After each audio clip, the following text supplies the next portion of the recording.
국민의힘이 말이죠. 이 헌법재판소의 검수완박법.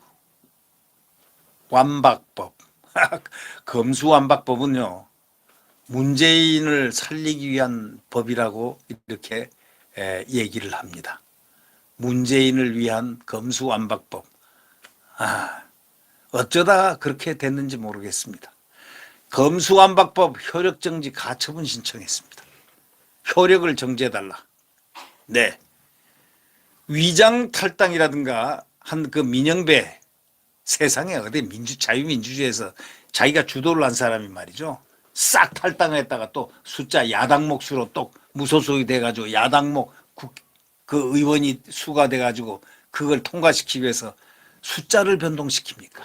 예? 법사의 안건 조정이 본인이 발의한 법 심사를 참. 그래서 전주의 의원, 국민의힘 전주의 의원이 뭐라고 그랬냐면 안건 조정이 취지에 정면 위배된다. 무효다.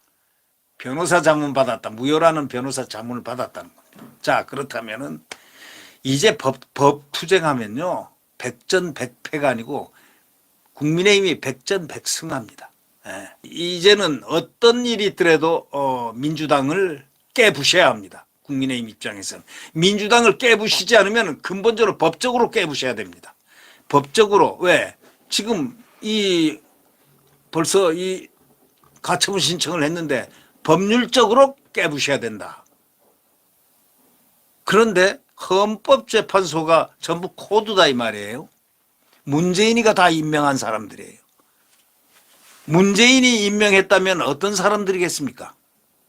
그러나 그분들이 자, 정권이 바뀌고 대통령이 윤석열이 돼 있고 전부 법조인들이 쫙 내려다보고 있는데 국민들이 내려다보고 있는데 헌법을 문재인 생각하면서 함부로 이렇게 헌법을 만들 수 있을까요? 안 되겠죠. 법과 양심에 조금이라도 따라야 되지 않겠습니까? 그런 차원에서 본다면 현재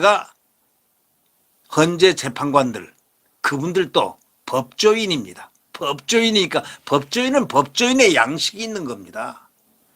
저는 헌법재판소에서 100% 이 국민의힘이 낸 가처분 신청이 효력정지 가처분 신청이 통과되리라고 저는 확신합니다. 왜냐하면 그분들도 훌륭한 이력과 경력을 가지고 있는 법조인이었습니다. 다만 임명을 문재인에게 받아서 어차피 코드인 말을 들었지만 그게 이제 코드가 자유스러워진 상태에서 법과 양심에 따라서 그들은 판단하게 되어 있습니다. 저는 그렇게 생각합니다. 현재 재판관들 누가 임명했든 간에 그는 대한민국에서 사법시험을 합격하고 변호사가 된 분들입니다. 그렇기 때문에 법과 양심이라는 건 그들이 학교 다닐 때부터 법 공부를 할 때부터 그걸 기본적으로 갖고 있다. 저는 확신합니다. 그래서 국민의힘이 현재 검수완박법 효력정지 가처분 신청 낸 것은 반드시 통과될 것이다. 저는 믿고 있습니다. 안건조정위원회에서 국민의힘이 제출한 조정위원장 선출의 건에 대한 안건조정 해부 신청도 무시해버리고 일방적으로 절차를 진행한 것 보면서 중대한 절차 위반. 그런데 하나 재미나는 거 절차 위반하니까 기억이 나는데요. 이 김명수가 이 사법부 수장이 코드 대법원장이라 이런 별명이 있지 않습니까? 문재인 코드 대법원장. 그러나 그분이 지난번에 이 법의 날 기념식에서 아주 바른 말을 했습니다. 무슨 말을 한 줄 아십니까? 입법을 함에 있어서 가장 중요한 건 중대한 절차를 잘 위법하지 않게 거쳐야 된다는 것입니다. 절차를 함부로 해서는 안 된다는 거예요. 법 절차를 제대로 다 밟아야 된다. 입법은 바로 제대로 밟아야 된다. 이렇게 얘기를 했습니다. 그 얘기가 직접 이 얘기 검수완박에는 안 했지만 그 시간이 검수완박 가지고 가장 피크에 올랐을 때 여론인데 그거를 지금 되받아친 게 아닌가.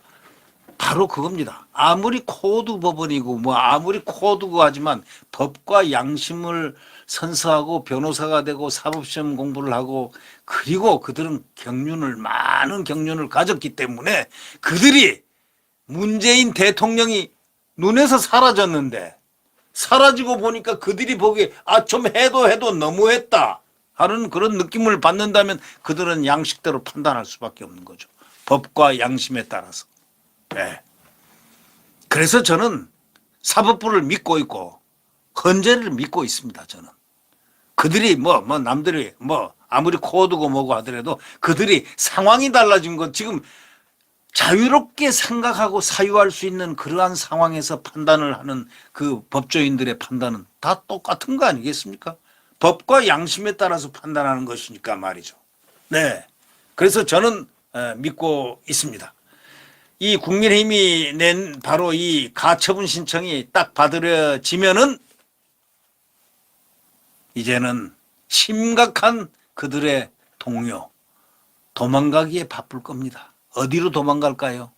글쎄요. 도망을 안 간다고 생각하고 그들은 목에 힘을 딱 주고 있지만 저는 거꾸로 저는 긍정적으로 항상 보는 사람이기 때문에 또 승리라는 것을 항상 머릿속에 담고 사는 사람이기 때문에 그래서 그런지는 모르지만은 반드시 민주당은 부서집니다.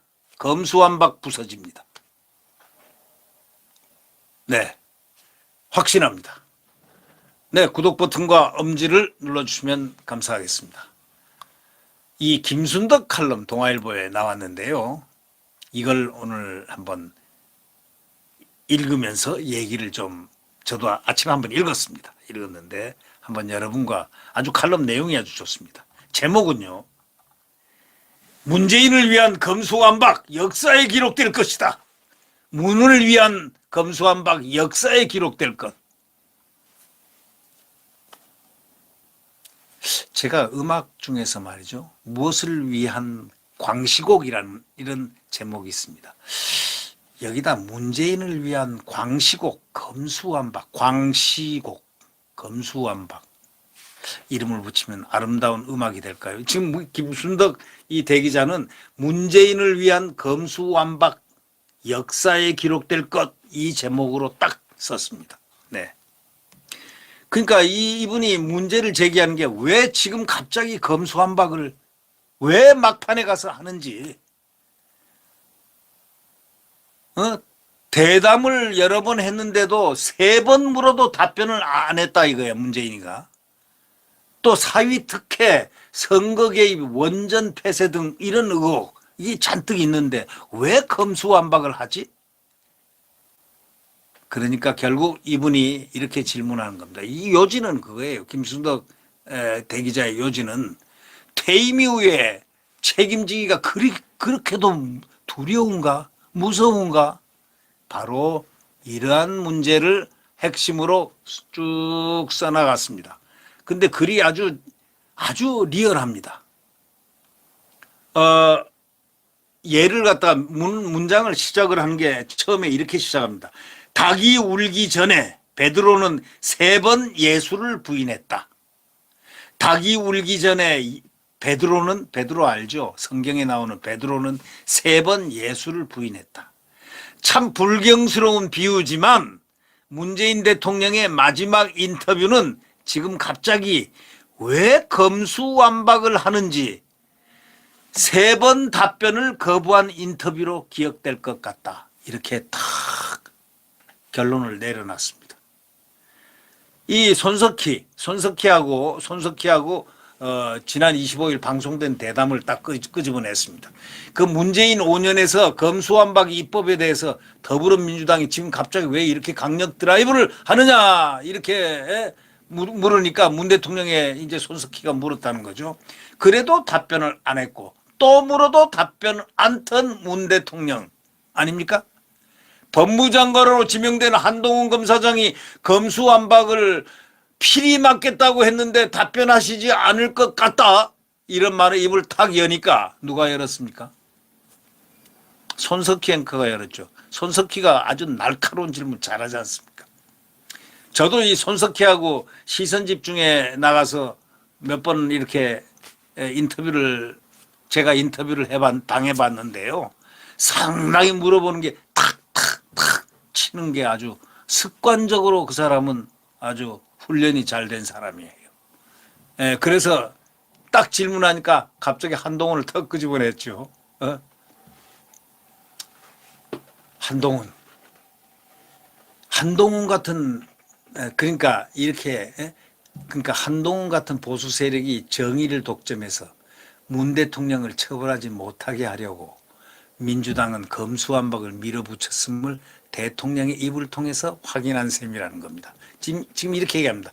예를 들면, 자, 지금부터 얘기합니다. 자세하게 이 대목은 이렇게 얘기합니다. 문재인의 5년에서 검수완박 입법에 대해서 왜 이렇게 강력하게 마지막 판에 이렇게 드라이브를 거느냐, 이렇게 이제 손석희가 질문합니다. 그렇다니까 no comment, 대답을 안 했습니다. 또 물어도 대답을 안 했습니다. 그렇게 물어도 대답하는 문 대통령이 그 다음에 탁 질문을 하나 던집니다. 손석희가 법무부 장관으로 지명된 한동훈 검사장이 이렇게 얘기했는데 검수완박은 필히 맞겠다고 했는데 답변하시지 않을 것 같은데요. 답변할 겁니까? 이런 식으로 질문한 거겠죠. 그러니까 딱 거기에 그냥 후쿤 좀 열 좀 났겠죠. 제가 아침마다 열 나는 것처럼. 네. 이렇게 얘기했습니다. 법무부 장관으로 지명된 한동훈 검사장이 검수완박은 필히 맞겠다고 했는데 답변하시지 않을 것 같죠? 라고 물으니까 딱 답변하는 게 아니다. 그런 표현은 굉장히 위험하다. 한동훈의 표현은 위험하다. 대한민국의 정의를 특정한 사람들이 독점할 수 없다. 특정한 사람들은 들이라고 했으니까 윤석열이라든가 정의를 외치는 사람들, 그러니까 한동훈이라든가 이런 사람들이 독점할 수 없다, 이런 얘기입니다. 그러니까 한동훈을 완전히 박살을 냈습니다. 그러니까 한동훈이 완전히 박살났지만 박살난 측은 한동훈이 박살난 게 아니고 문재인이 XX 났습니다. 이유는요? 아니 갑자기 한동훈이 문재인 대통령급으로 격상을 했으니 말이죠. 대통령 입에 대상이 됐으니 말이죠. 그렇지 않습니까? 검수완박에는 대답을 안 하다가 손석희가 법무부 장관으로 지명된 한동훈 검사장이 얘기했는데 검수완박 말이죠. 필히 맞겠다고 했습니다. 그리고 또 필히 맞겠다고 하는 게 아니고 완전히 맞겠다고 그래요. 완전 저지하겠다고 그랬거든요. 그 말을 턱 여니까 아니라는 거야. 그런 표현은 가장 위험하다. 한동훈이 한 그 발언, 제재하겠다는 발언, 검수완박을 저지시키겠다는 그 발언은 굉장히 위험하다 하면서 열을 팍 냈다는 거예요. 대한민국의 정의를 특정한 사람들이 독점할 수 없다. 한동훈을 갖다 완전히 박살을 냈는데 박살난 것은 한동훈이 아닙니다. 문재인 대통령이 오히려 XX 났다고 생각합니다. 이유는 아니 일개 법무장관 후보자가 탁 문재인 대통령의 대담 위에 딱 올라서서 열받는 얘기를 할 수 있는 그런 대상이 됐습니까 말이죠. 한동훈 얼마나 정의로운 사람입니까? 의로운 사람 아닙니까? 법과 원칙대로 가고 그가 살아온 길, 또 그가 지난 1, 2년간 저 추미애로부터 당하고 한 그 모습들을 우리 다 봤잖아요. 그래도 의연하게 1년에 서너 번씩 그냥 쫓겨나도 그냥 아무렇지도 않게 태연하게 또 가서 열심히 일하면서 싸움하고 싸우고 좌파들과 혼자 싸우고 거기다가 정치 공작 있죠. 채널A 사건, 검언유착, 알지도 모르는 가보지도 못한 이런 사람들하고 같이 함께 거기에 공범이었다 뭐 이런 식으로 의혹을 제기한 추미애 그 추한 꼴을 저는 기억합니다. 그 꼴이 지금 안 나타나고 있는데 그래도 거기에 대해서 장관이니까 얼마나 조졌겠습니까? 근데 딱 의연하게 살아왔다. 그리고 대응을 다 법적으로 차분하게 다 했습니다. KBS가 또 오보를 내고 MBC가 희꾸져도 딱딱 대응해냈습니다. 다 유시민이가 그러면 고발도 딱 하고 유시민 못된 짓 했죠. 그 촉새가 말이죠. 유촉새가 얼마나 못된 짓을 했습니까? 명예를 훼손했죠. 검사장 명예를. 아니 그러니까 뭐가 날면은 까마귀가 날면은 뭐가 난다고 그냥 우르르 나서가지고 한동훈 죽이기를 했는데 한동훈이가 살아났지 않습니까? 근데 이 여기 보니까 그게 아니고 문재인 대통령도 지금 한동훈 나오니까 열을 팍 받는 거 그런 모습입니다. 그런 느낌을 줍니다. 예. 아니다. 그런 표현은 굉장히 위험하다. 대한민국의 정의를 특정한 사람들이 독점할 수 없잖냐. 한동훈을 겨냥을 딱 했습니다. 그러니까 손석희가 고개를 끄덕였다는 겁니다. 알겠습니다. 그것 때문인 것 같다. 즉 한동훈 같은 보수 세력이 정의를 독점해서 문 대통령을 처벌하지 못하게 하려고 민주당은 검수완박을 밀어붙였음을 대통령의 입을 통해 확인한 셈입니다. 이 김순덕 기자가 그렇게 보고 있는 겁니다. 문 대통령이 퇴임 전에 그 민주당이 그 형사소송법, 검찰청법 개정안 처리를 끝내면 최대 수혜자가 단연 문 대통령이 된다라고 단언을 하고 있습니다. 이번 대담에서 문 대통령은 우리 정부처럼 부정한 금품을 받고 특혜나 특권을 준다든지 하는 일이 전혀 없지 않았나? 라고 자신 있게 말했습니다. 미안하지만 꼭 그렇지만도 않다라고 한 방 먹입니다. 누가요? 김순덕 씨가요. 누구한테? 문재인에게 한 방 먹였습니다. 71억 원의 거액이 언급되어 온 문 대통령의 사위 서모 씨의 타이 이스타젯 특혜 취업 의혹 수사는 9월이면 증발될 공산이 크다는 겁니다. 이 법이 통과되면. 아니 9월이면 증발된다 이거예요. 이스타항공 창업주 이상직 의원 지금 수감 중에 있는데 이것과 관련된 서 씨의 특혜가 문 대통령에게 건네진 뇌물인지 여부가 지금 핵심이라는 겁니다. 전주지검이 지금 수사다가 작년 말에 석연찮은 이유로 기소 중지가 딱 됐다는 겁니다. 정권이 바뀌면은 제일 먼저 재수사될 사건으로 지금 꼽혀 있었는데 경찰청이 승계한다는 개정안 부칙 4조에 따라 지금 흐지부지 될 판이라는 것이죠. 이렇게 얘기를 지금 김순덕 논설위원은 딱 끄집어내서 배열을 하고 있습니다. 문 대통령 또 30년직이 있지 않습니까? 청와대 8개 부처가 동원돼 가지고 울산시장 선거 개입 및 하명 사건 이것도 검수완박과 함께 싹 묻히게 됩니다.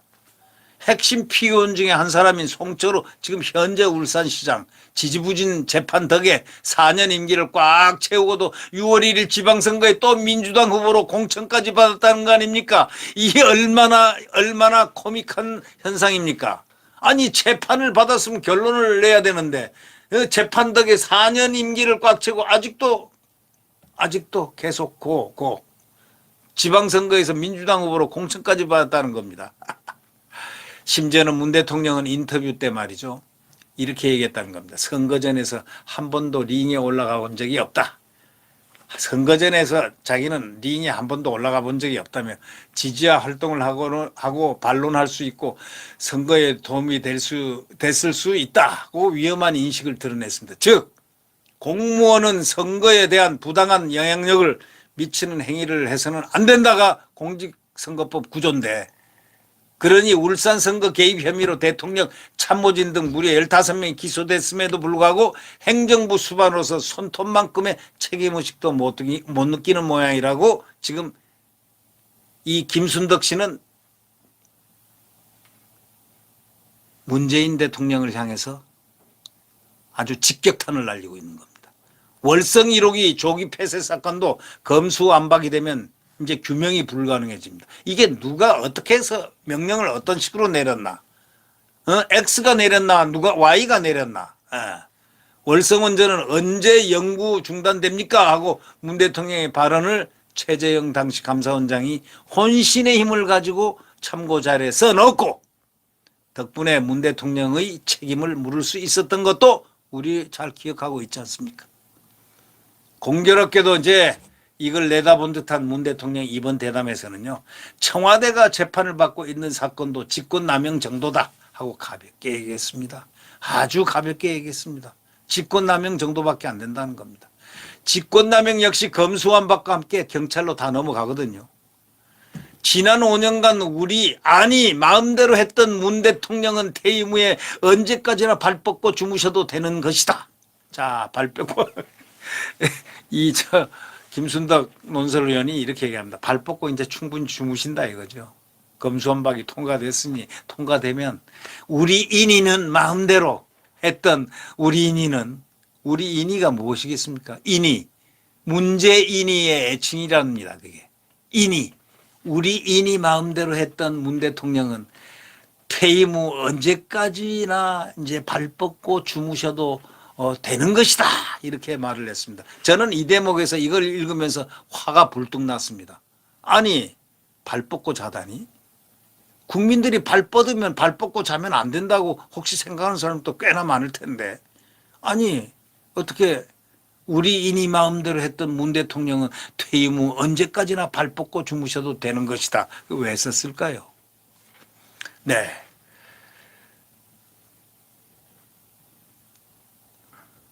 윤석열 대통령 당선인이 말이죠. 검찰총장 시절인 2020년 11월 이렇게 얘기했어요. 국민이 원하는 진짜 검찰개혁은 살아있는 권력 비리를 눈치 보지 않고 공정하게 수사하는 거다. 이렇게 말한 바 있습니다. 문 대통령은 이런 윤 당선인이 검찰의 정치화를 했다고 지금 주장하고 있습니다. 오히려 문 대통령이 권력 사유화 또 국민 편가르기를 했기 때문에 결국 정권을 잃은 거 아니겠습니까? 라고 반문하고 있습니다. 누가요? 김순덕 의원이요. 검찰 수사권이 어디 붙어 있든 간에 검찰개혁의 핵심은 정치 권력으로부터 독립돼야 되는 겁니다. 그건 우리 상식이죠. 윤 당선인이 검찰 출신이어도 마찬가지입니다.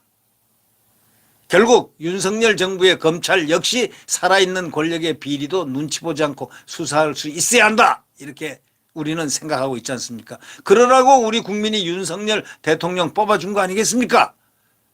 그러니까 검찰은 눈치 안 보고 수사할 수 있는 그것이 윤석열의 철학입니다. 살아있는 권력을 수사하는 것. 죽은 권력을 수사하지 못하도록 꼼수로 만든 법안이 바로 문 대통령과 이해충돌 관계에 있다는 겁니다. 이 법이 다음 달 국무회의 이제 올라왔을 때 문 대통령이 거부권을 행사하지 않는다면 비겁한 대통령으로 역사에 남을 것이다. 비겁한 대통령으로 남을 것이다. 역사에. 자, 문 대통령이 비겁한 대통령이 되는 것인지 거부권을 행사함으로써 양식 있는 그래도 양식은 있었다. 그런 대통령으로 남을 것인지 한번 두고 봐야 될 부분 아니겠습니까?